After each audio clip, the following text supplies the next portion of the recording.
Hello, in this session we are going to discuss hepatitis B virus, which is responsible for hepatitis B.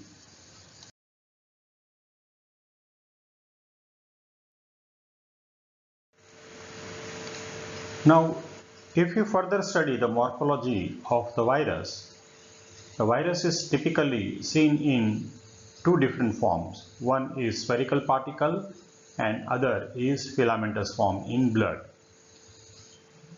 The first form which is seen is 42 nanometer in size, that is a spherical virion particle which is complete virus and which is seen in blood. Apart from that, there are two other incomplete virus forms which are seen, either a smaller one, a spherical, or the longer one, the filamentous form. Both of them are made up of only hepatitis B surface antigen. Now, when this virus particle, complete virus particle, 42 nanometer virion, when it is treated with non-ionic detergent, it will yield a smaller structure, that is core, that is 28 nanometer in size, and this consists of viral core along with hepatitis B C antigen. Now, when the same particle is treated with strong detergent, it will elute the hepatitis B E antigen, and it will also elute the nucleic acid, which is typically seen as partially double-stranded DNA molecule. In this you can see the hepatitis B C antigen is not seen anywhere. Now we will discuss replication of hepatitis B virus. The first step of replication is attachment.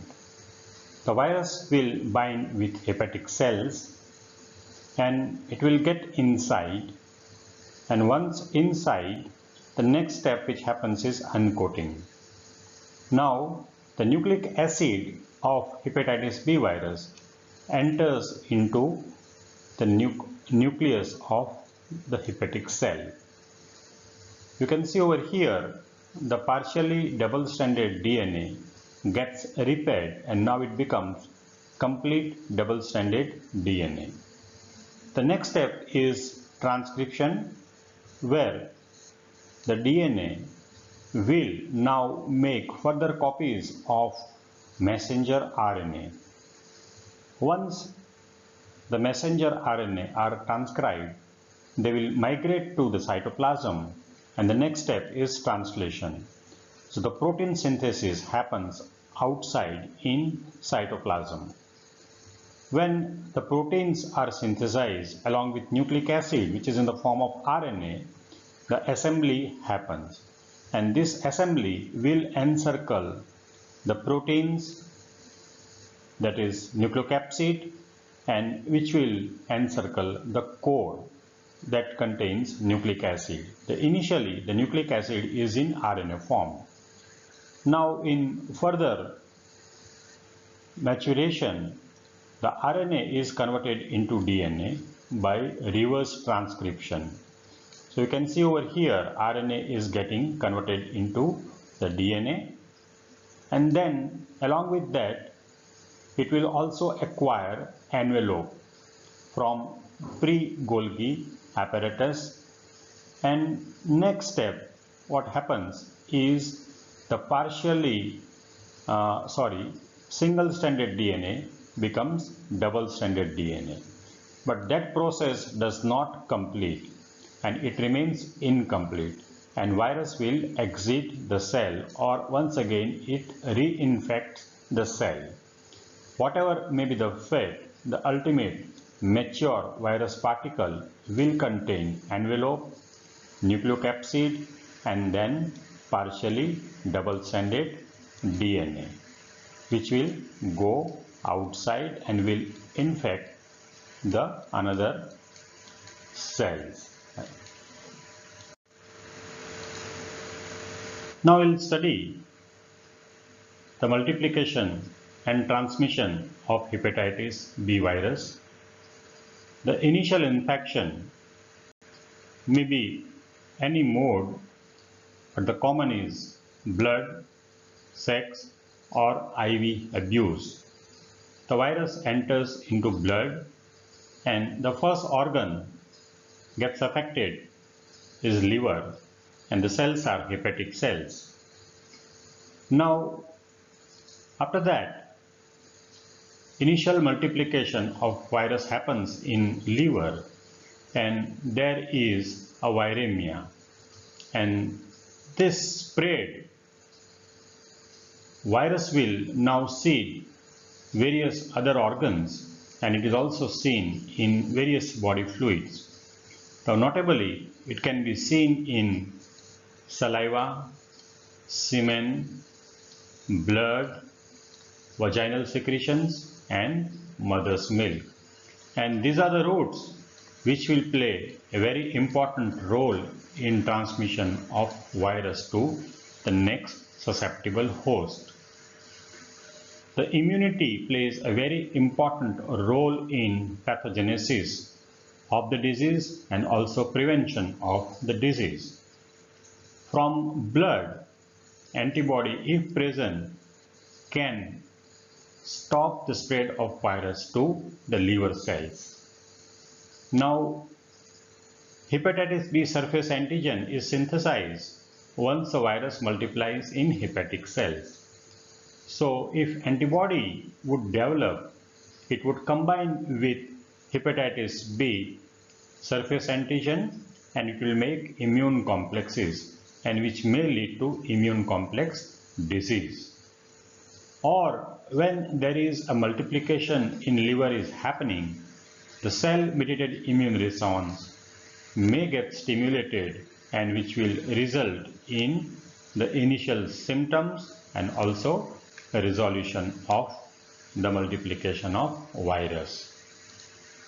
So this is in short about the multiplication and the spread of the virus.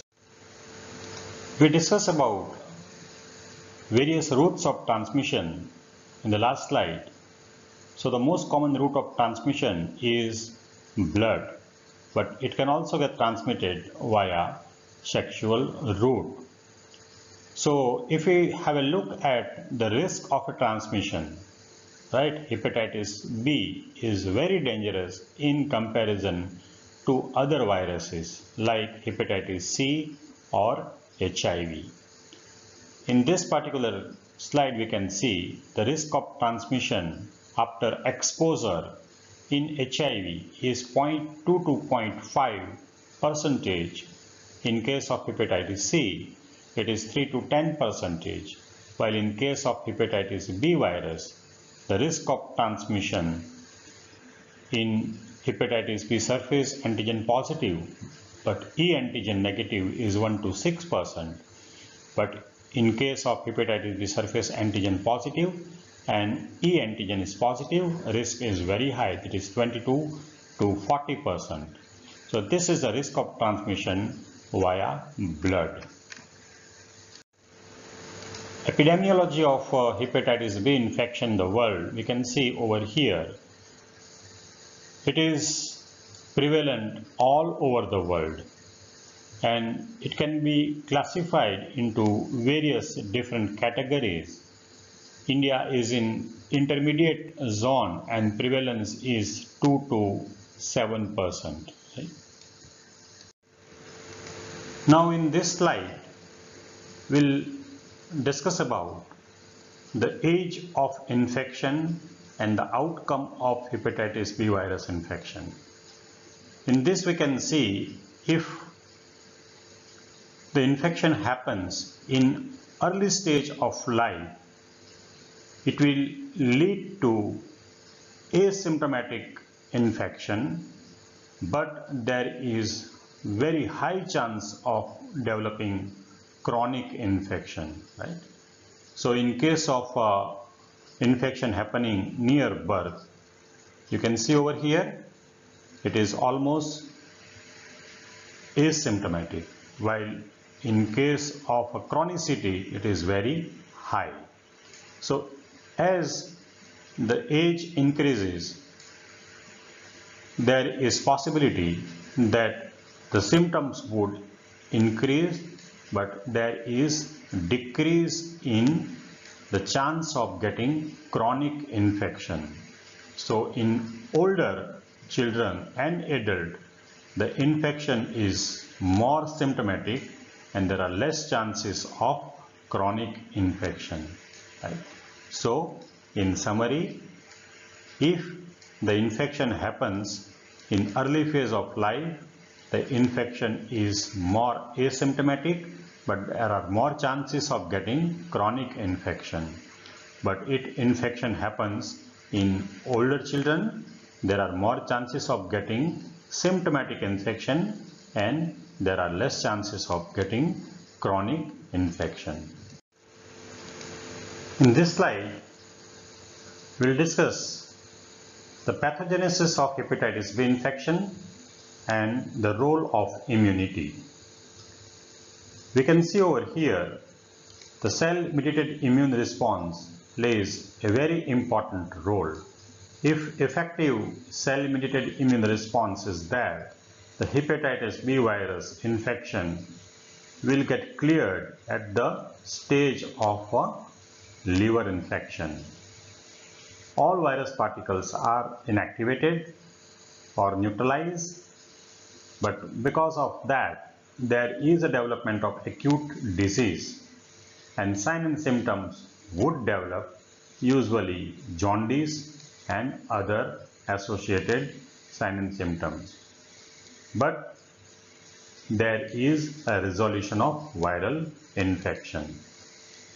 Now, in case of a limited cell-mediated immune response, the immune system will not be able to clear the population of virus. So there is partial clearance, and in such type of cases there is chance of development of chronic disease and there is chance of mild symptoms. Such type of chronic viral condition will persist for long period and it can lead to different complications. A long-standing hepatitis B infection, chronic hepatitis B infection may develop into a cirrhosis or hepatocellular carcinoma. Or if there is a co-infection by other virus like Delta virus, there can be a fulminant hepatitis, which is very fatal outcome. So, cell-mediated immune response plays a very important role. Effective CMI will effectively cure hepatitis B infection in acute disease, and if the cell-mediated immune response is limited, there are chances that the patient may develop chronic hepatitis along with chronic sequelae. Clinical signs and symptoms which is seen in hepatitis B infection are of a wide spectrum, but characteristically most important clinical sign is development of jaundice. So the infection can be categorized into incubation period, then pre-icteric phase and convalescent period. So after exposure, during incubation time, patient may develop fever, rash and arthritis. Next stage is icteric phase, and there are development of various signs and symptoms like malaise, anorexia, nausea, right upper quadrant pain, jaundice and dark urine. Then icteric phase is seen and jaundice can be seen especially in conjunctiva, and there is a development of itching along with that. So most common feature which we need to remember in hepatitis B is development of jaundice. Clinical outcome of hepatitis B. Now the first stage is acute hepatitis. Now acute hepatitis B, 90% of the patient will automatically get cured and there is a resolution. 1% of the case they would develop the fulminant hepatitis and the outcome is fatal. 9% of the patient will have persistent hepatitis B infection, which is seen as presence of hepatitis B surface antigen for more than 6 months. Now what happens in such type of cases? There is 50% resolution, automatic cure which will happen in such type of cases over period of a time, or they will continue to be asymptomatic carrier state, or there can be development of a chronic hepatitis. There are two different types. One is chronic active hepatitis and chronic persistent hepatitis. Now chronic persistent hepatitis can manifest in extrahepatic disease, polyarteritis nodosum or glomerulonephritis. While in case of a chronic active hepatitis, there can be complications and sequelae which is manifested in the form of a cirrhosis or hepatic cell carcinoma.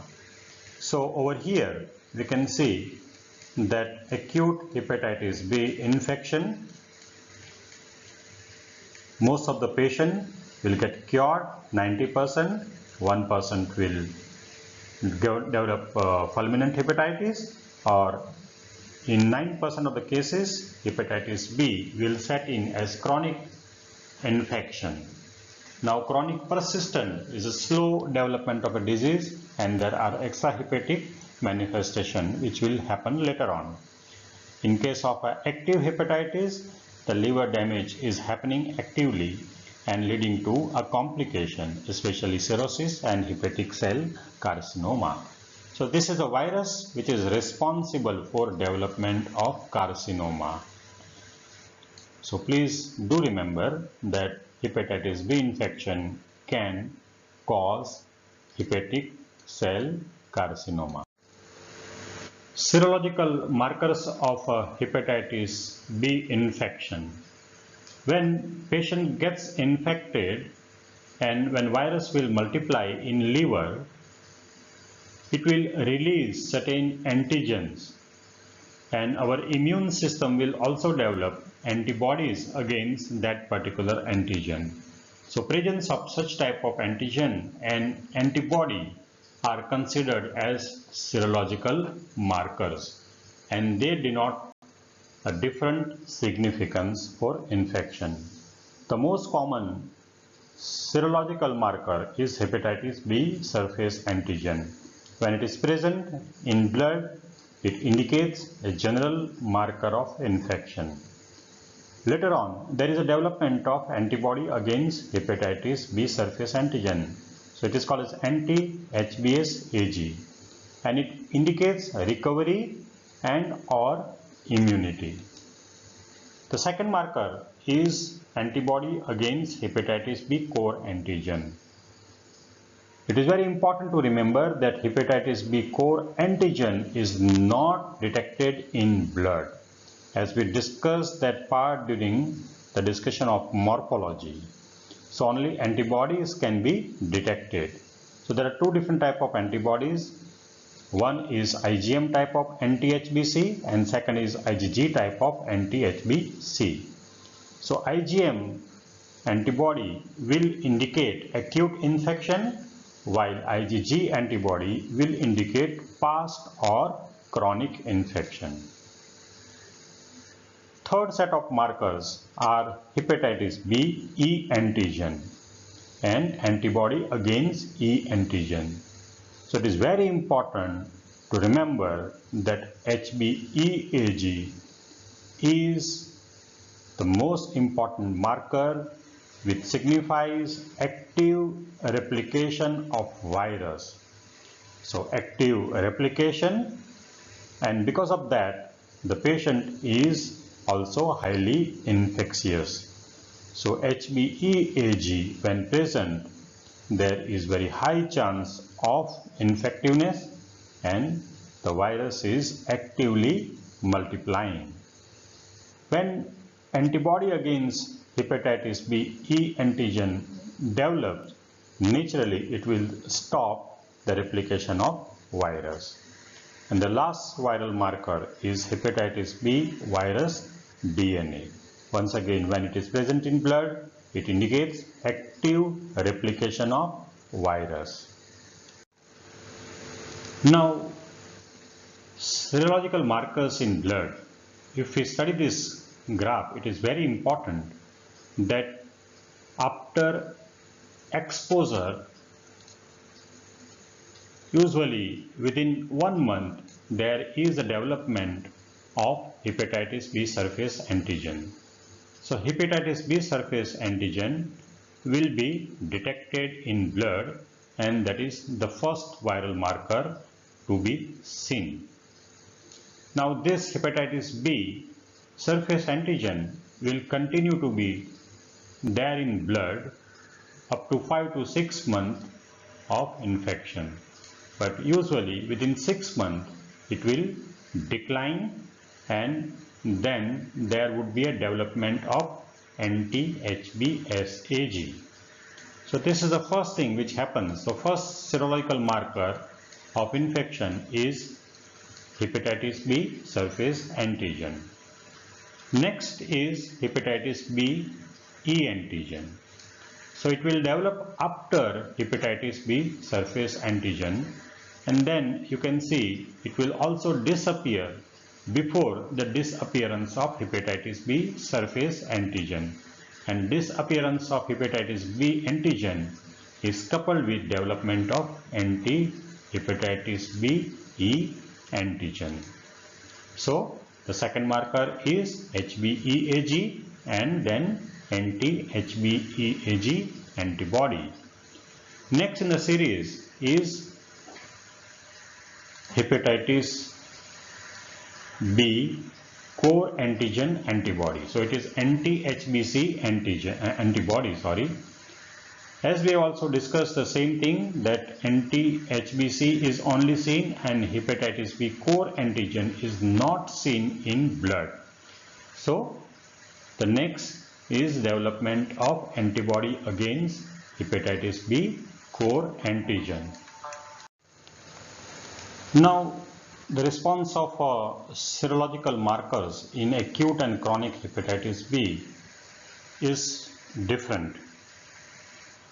In this figure, if we compare the acute hepatitis and chronic hepatitis, in the first figure we can see over here the black line is the virus. So usually virus will stay there up to 6 months, and there is a development of hepatitis B surface antigen and hepatitis B E antigen, and there is also development of anti-HBc antibody in initial phase. Now hepatitis B surface antigen and virus will disappear when there is a development of anti-HBsAg. HBeAg will disappear in initial part, and which is linked with development of anti-HBe. So over here you can see that within 6 months both the antigen would disappear and it will lead to development of antibody. while anti-HBs will develop from the initial phase itself. Very characteristically, there is a period which is called as window period, and this window period is denoted as absence of hepatitis B surface antigen and absence of detection of antibody. So this is the period in which either hepatitis B surface antigen is not detected or even antibody is also not detected. So in case of acute infection, there is development of all antibodies within 6 months of time, and usually the virus and all antigen will disappear within that period.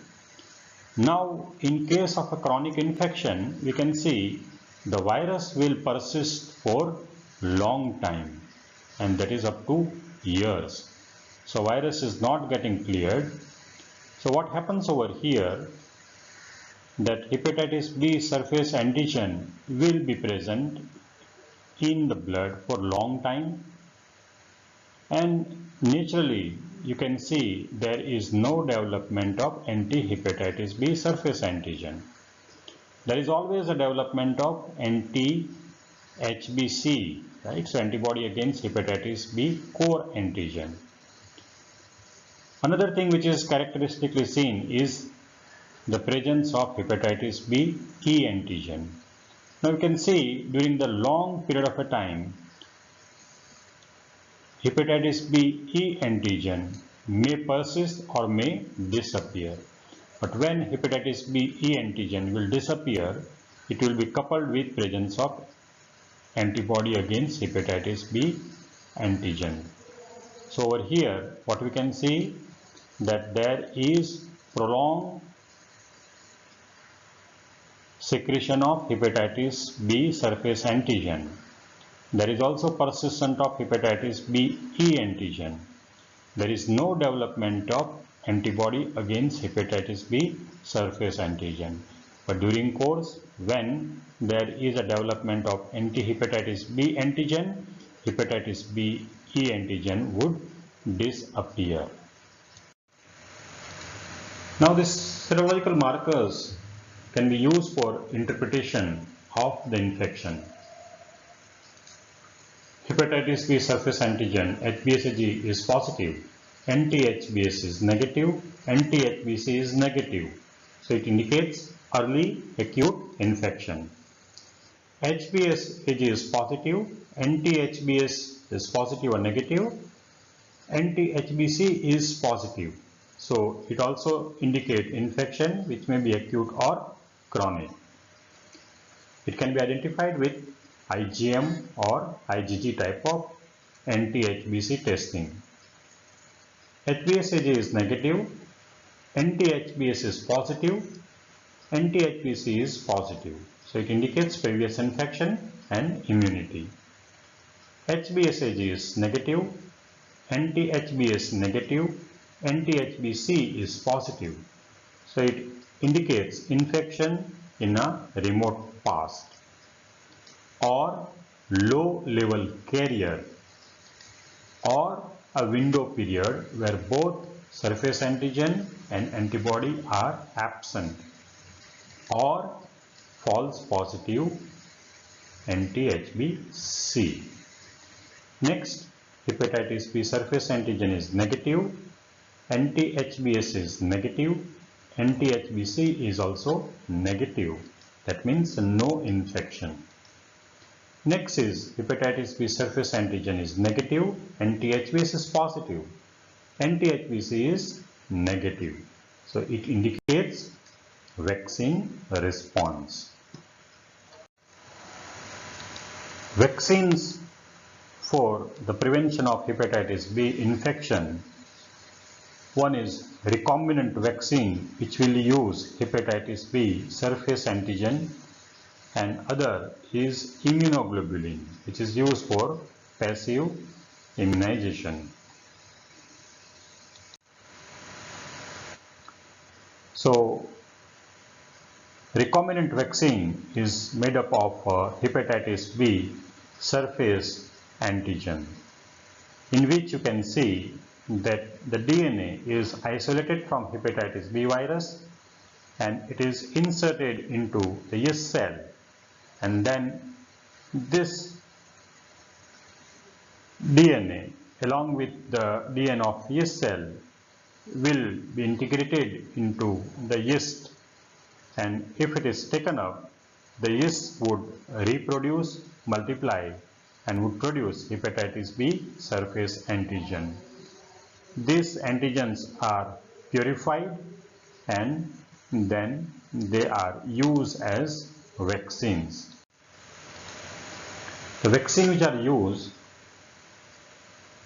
are containing hepatitis B surface antigen, either 20 microgram or 10 microgram. Engerix and Recombivex are commonly used. There are 3 doses to be given as intramuscular injection in deltoid, and the schedule is 0, 1 and 6 months. Post-exposure management of infection. In case of a needle stick injury, right, the injury or the wound should be cleaned with soap and water, and if there is an exposure to the mucous membrane, it should be flushed with water. There is a questionable role of antiseptic or disinfectant, and usually the squeezing is also to be avoided as it may spread the hepatitis B virus in the local area, and the bleach should be avoided or any other agent should be avoided. Post-exposure prophylaxis for hepatitis B virus exposure. The first thing which we need to see is the status of healthcare worker with regards to the vaccine, and second, the HBsAg status of the source. So according to the source, the patient may be positive or negative or unknown, and the status of healthcare worker may be unvaccinated or he may be vaccinated. If he is vaccinated, he can be a non-responder or responder. Non-responder and responder means the healthcare worker has got sufficient antibody titer, that is 10 international unit per ml. So if it is there, then it is a responder, and if it is less than that, it is non-responder. So now what happens if the healthcare worker is unvaccinated and the source is positive? Then he must be given hepatitis B immunoglobulin along with the full course of vaccine, that is 0, 1 and 6. Or in case of fast schedule, it can be given 0, 1 and 2 months. In case of the source is unknown, then hepatitis B vaccine is to be given. Even in case of a negative hepatitis B vaccine, the full course needs to be given. Now next status is vaccine which is non-responder. Healthcare worker is vaccinated but is non-responder, and if the source is positive, then he is to be given hepatitis B immunoglobulin and booster dose of hepatitis B vaccine. In case of a source is unknown or negative, no treatment is required. And in case of the healthcare worker who is vaccine responder, then in case of a source of positive, unknown or negative, no further treatment is indicated.